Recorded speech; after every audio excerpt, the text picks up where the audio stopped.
սկսելու զրահական կետից եւ աշխատող ծրագրերը մենք շարունակելու ենք, ավելի ենք լավարկելու եւ այլն։ Մի քանի օր առաջ եւ բազմիցս Նիկոլ Փաշինյանը պնդում է, որ դիմադիր ուժերը եւ հատուկ ձևակերպում ունի հատկապես 3 քաղաքական ուժերին խաղաղությանը ուզում են սպանել եւ մի դիտարկում էր արել, որ խաղաղության վերաբանակցումը դա խաղաղությունը սպանելու միջոց է նաև։ Այդ դուք որ ասում եք 0 կետից չենք սկսելու, այս հարցում ինչպես եք պատկերացնում, ինչ պետք է լինի։ Որ հարց։ Խաղաղության բանակցությունները։ Ասում վերաբանակցումը խաղաղության սպանություն է։ Էլի չեմ հասկացել, անկեղծ ասեմ չեմ հասկացել, հասկանում եմ թե ինչ եք ուզում ինձանից հարցնել, բայց ձեր ձևակերպումը փորձեմ վերաձևակերպել։ Լավ, նայեք։ Այսօր խաղաղության պայմանագիր չկա։ Կա նախաստորագրված մի փաստաթուղթ։ Եթե դուք հետևել եք մեր հայտարարություններին, մենք ասել ենք հետևյալը, մենք չենք ասել, որ գալու ենք այդ փաստաթուղթը նախաստորագրված փաստաթուղթը չենք ճղելու, չենք գցելու զիբիլանոց։ Ուրեմն զորայական կետից չենք սկսել։ Մենք ասել ենք, որ սխալ արել, որ գնացել ստորագրել է այս վիճակում, բայց այնուամենայնիվ, քանի որ սա կա, մենք պետք է համալրենք առնվազն 1-2 հավելվածով երաշիկային համակարգը ձևավորելու մասին հավելվածներ։ Սա նշանակում է մենք ավելացնում ենք, ուժեղացնում ենք, բերում ենք երաշիկային համակարգ, որ խաղաղությունը լինի հարատևելի եւ կայուն եւ երաշխավորված եւ սրա հետ միասին չենք սկսում զրոյական կետից։ Ներեցեք, երաշխիքը Ռուսաստանից է գալու։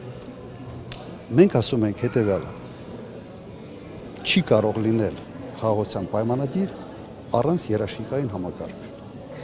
Ինչ ենք մտածում այդ ուղղությամբ։ Առաջինը ՄԱԿ-ի անվտանգության խորհրդի հայտարարություն եւ հստակ ձևակերպված ինչ հետևանքներ է լինելու խախտողի համար։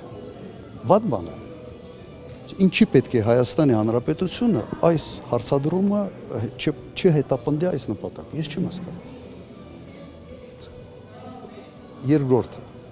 երաշխավորող պետություններ։ Ես համարում եմ, որ շատ ճիշտ կլինի, որ լինեն եւ Միացյալ Նահանգները, եւ լինեն Ռուսաստանը։ Հաշվի առնելով Ռուսաստանի ազդեցությունը այս տարածաշրջանի վրա։ Եվ դա կբալանսավորի, այսպես ասենք, շահերը։ Շատ լավ կլինի, որ Եվրոմիությունը ինչ որ մի պետությունով մասնակցի, իսկ իդեալականը կլինի Ռուսաստան, Չինաստան եւ Միացյալ Նահանգներ։ Ինչ վատ բան եմ ես ասում։ Իրատեսական եք համարում։ Այո, համարում եմ իրատեսական։ Եվ չկա այդ համակարգը մեկ պատճառով։ Ալիևին դա պետք չի, որովհետեւ ինքը ուժեղ կողմն է այս պարագայում, Հայաստանը այդ հարցը չի էլ բարձրացրել։ Արդեն ուրախ էր, որ գնաց Վաշինգտոն, նկարվեց նախագահ Տրամպի հետ եւ այդ մեկ ֆոտոնկարի դիմաց ինքը ուղղակի վաճառեց Հայաստանի շահերը։ Ռուբիոն է գալիս Հայաստան վաղուց ինչ որ նոր փակագծը չեմ ասում դեռ, բայց ես կարծում եմ այս այցը կապված է ուղղակի մեկ նպատակի հետ։ Եվս հավացնել մեկ անգամ Ռուսաստանը։ Իսկ արդյոք դա ընտրությունների միջամտության փորձ չէ, նախընտրական այս թեր։ Իհարկե փորձ է։ Մենք այս վերջի 2 ամիսը միայն ականատեսներ ենք ուղղակի նման կարգի փորձերի, բայց չենք զարմանում։ Հիմա փոխնախագահը գնացել է Հունգարիա եւ վերջի հանրահավաքին Վիկտոր Օրբանի հանդես եկավ եւ կոչ արեց քվերքել Օրբանի համար։ Ամեն ինչ խախտվել է, այսպես ասենք, այն ինչ օրինակ մի 15-20 տարի առաջ համարվում էր վատ բան,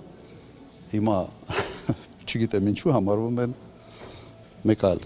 բնութագրով։ Նաև ինչ որ փաստաթղթեր են նախատեսվում ստորագրել պետքարտուղարի հետ։ Անախորդ տարվա օգոստոսից ԱՄՆ-ի հետ անընդհատ փաստաթղթեր են ստորագրվում, որոնց արդյունքը մենք դեռ չենք տեսել։ Արդյոք կենսունակ եք համարում այս հարաբերությունները։ Ես չգիտեմ ինչ փաստաթղթերի մասին է խոսքը։ Իմ տպավորությունը սա նախընտրական այս քարոզարշավի մի մասն է։ Պետքարտուղարի այցը Հայաստան։ Իմ տպավորությամբ սա է։ Ենթադրում եմ, որ սենց վիզ դրած ուզում են անել ամեն ինչ որ հանկարծ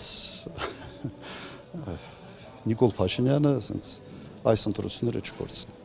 Կարծում եմ սա է։ Եվ ես չեմ տեսնում, որ Միացյալ Նահանգները էական շահեր ունեն Հայաստանում։ Շահը մեկն է՝ Իրանի սահմանը վերահսկողության տակ վերցնել, դա հասկանալի է, եւ երկրորդը ցավացնել Ռուսաստանին։ Հնարավորինս անել ամեն ինչ, որ Ռուսաստանին այս տարածաշրջանում փոխարինի Թուրքիան։ Բխում է դա մեր շահերից, իհարկե ոչ։ Շնորհակալություն։